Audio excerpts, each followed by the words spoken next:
Halo semuanya, perkenalkan, kami dari kelompok 7 kelas A Statistika. Pada video pembahasan kali ini, kami akan membahas salah satu pengujian statistik, yaitu uji Sommersby. Berikut terdapat nama-nama dari anggota kelompok 7. Selamat menyaksikan! Uji Sommersby merupakan salah satu uji korelasi non-parametrik. Digunakan untuk menganalisis suatu hubungan di antara dua variabel yang memiliki skala data ordinal dengan bentuk tabel kontingensi. Uji ini mengukur hubungan yang bersifat asimetris, yakni telah ditentukan korelasi hubungan antara dua variabel, yaitu variabel independen dan variabel dependen. Di mana variabel independen sebagai yang mempengaruhi atau sebab, sedangkan variabel dependen yaitu sebagai yang dipengaruhi atau akibat. Contoh soal. Seorang peneliti ingin mengetahui hubungan antara jenjang kelas siswa di SMA Bintang dengan tingkat stres. Kedua data bersifat ordinal dan jenjang kelas bersifat independen. Data bisa dilihat di tabel berikut ini. Ujilah apakah terdapat hubungan yang signifikan antara jenjang kelas siswa di SMA Bintang dengan tingkat stres apabila alfa sama dengan 0,05. Langkah pengerjaan.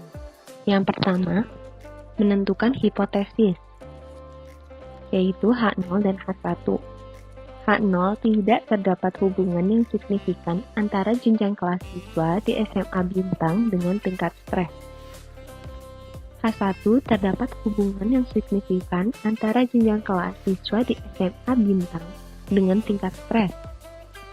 Selanjutnya, yang harus kita kerjakan adalah menghitung statistik uji dengan uji Sommersby, yaitu rumusnya adalah DBA sama dengan agreement dikurang disagreement dibagi pairs not based on IV, atau bisa dirumuskan sebagai 2 dikali dalam kurung agreement dikurang disagreement tutup kurung dibagi n kuadrat atau jumlah data dikurang penjumlahan dari kolom kuadrat. Yang dimaksud dengan agreement adalah jumlah dari perkalian Nij dikali Nij plus. Nij plus merupakan jumlah frekuensi bawah kanan.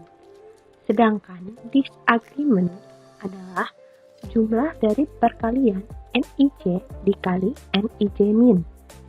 Nij min merupakan jumlah frekuensi bawah kiri. Agar bisa lebih paham, lihatlah gambar di samping berikut ini. Agar lebih paham, kita kerjakan contoh soalnya. Pertama, kita akan mengerjakan agreement-nya. Bisa dilihat di tabel berikut ini. Baris 1, kolom 1, yaitu 9, memiliki Nij plusnya adalah 8, tambah 8, tambah 2, tambah 13. Sedangkan contoh berikutnya, pada baris 2, kolom 1, yaitu 10, memiliki Nij plusnya adalah 2 ditambah 13. Maka, agreement yang diperoleh adalah 9 dikali 31 ditambah 11 dikali 21 ditambah 10 kali 15 ditambah 8 kali 13. Sehingga agreement yang didapatkan adalah 764. Selanjutnya kita akan mengerjakan disagreement. Disagreement yaitu Nij kali Nij min. Sehingga kita akan melihat sisi dari kirinya. Bisa kita lihat contohnya yaitu pada baris 1 kolom 3 yaitu 5 memiliki Nij minnya adalah 10 tambah 8 tambah 4 tambah 2. Atau bisa lihat lagi contohnya yaitu pada baris 2 kolom 2 yaitu nilainya adalah 8 memiliki Nij minnya adalah 4. Sehingga disagreement yang kita peroleh adalah 5 dikali 24 ditambah 11 kali 14 ditambah 8 kali 6 ditambah 8 kali 4. Sehingga total yang kita dapat adalah 354.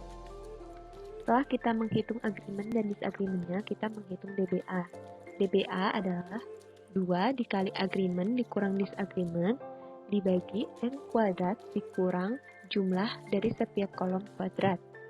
Sehingga kita telah memperoleh agreement sebesar 764 dan disagreement adalah 354. N yang kita peroleh adalah 70, sehingga N kuadrat sama dengan 4900. Jumlah dari setiap kolom kuadratnya adalah 23 kuadrat ditambah 21 kuadrat ditambah 26 kuadrat, sehingga totalnya adalah 1646. Sehingga DBA yang diperoleh adalah bisa dilihat pada layar, yaitu 0,251997. Langkah yang ketiga yaitu uji signifikansi, menggunakan pendekatan distribusi normal dengan menggunakan tabel A, mencari nilai Z dengan perumusan Z sama dengan DBA dibagi akar par DBA. Par DBA yaitu diperoleh dari penghitungan 4 dikali R kuadrat kurang 1 dikali K plus 1 dibagi 9 NR kuadrat dikali K min 1. R sama dengan jumlah baru, sedangkan K adalah jumlah kolom. R di sini adalah sama dengan 3, dan K sama dengan 3 juga. Sehingga diperoleh par DBA sama dengan 0,04128. Maka kita bisa masukkan ke dalam rumus Z. Z sama dengan 0,251997 dibagi 0,01128, sehingga Z yang didapatkan adalah 2,371959. Selanjutnya, tolak K0 jika Z hitung lebih besar daripada Z tabel.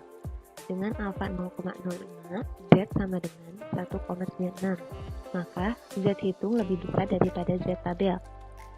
Sehingga K0 ditolak. Kesimpulan yang kita peroleh adalah terdapat hubungan yang signifikan antara jenjang kelas siswa di SMA Bintang dengan tingkat stres.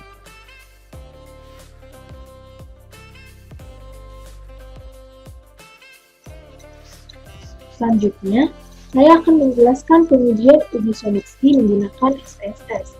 Pertama-tama, kita klik variable view. Pada tingkat stres dan jenjang kelas, di-share berdasar skala ordinal, sedangkan pada frekuensi yaitu scale. Pada tingkat stres, kita beri values 1 rendah, 2 sedang, 3 tinggi. Untuk jenjang kelas, 1 kelas 10, 2 kelas 11, dan 3 kelas 12. Klik data view, masukkan data seperti ini.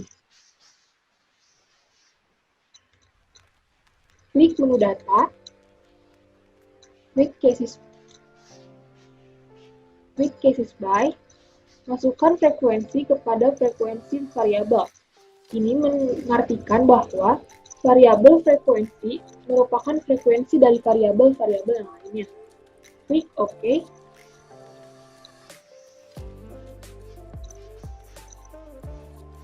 Klik menu Analyze, Descriptive Statistics, Proceed.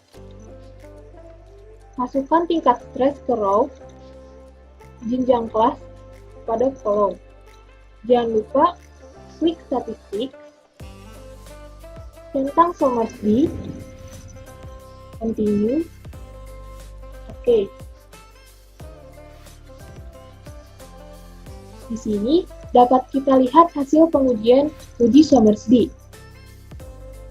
Untuk mengetahui nilai uji Sommerski, kita lihat variabel dependennya, yaitu tingkat stres, sehingga nilainya 0,252 dan p-value sebesar 0,015.